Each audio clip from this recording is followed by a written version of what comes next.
Starting in the afternoon of Sunday, January 2nd, 1949, one of the most significant blizzards to hit the West smashed into southeastern Wyoming, western Nebraska, northern Colorado, and western South Dakota.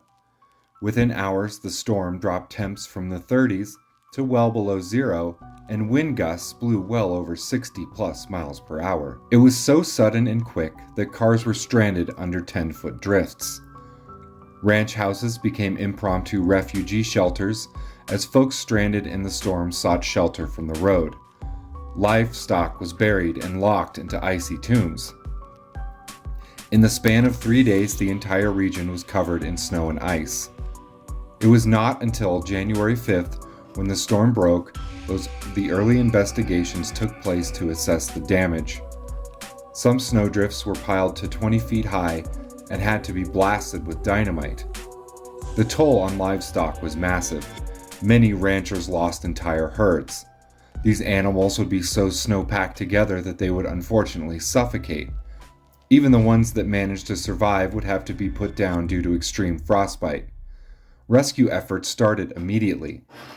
A state of emergency was declared on January 5th. The Wyoming National Guard's 187th Fighter Squadron then began their road clearing operations. Along with civilian planes, the National Guard planes began dropping food and medical supplies around southeastern Wyoming. Additionally, they dropped several hay bales to ranchers in an operation titled Operation Haystack. By January 26th, state and local agencies were becoming overwhelmed as storms continued and the vast distances between communities and resources were stretching thin. President Truman authorized an additional $700,000 in disaster funds. $125,000 of this went to Wyoming. He also activated the Army, National Guard, U.S. Forest Service, and the National Park Service to assist in cleanup and road clearing.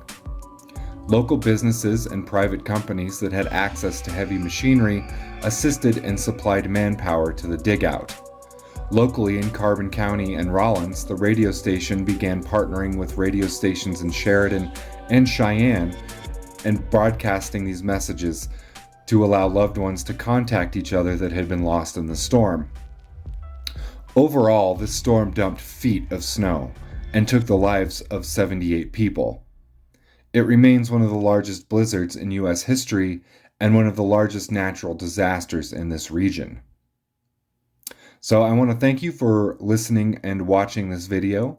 If you like what you hear, please subscribe to the channel and like this video. We'll see you on the next one. Thanks again for tuning in to the Carbon County Museum.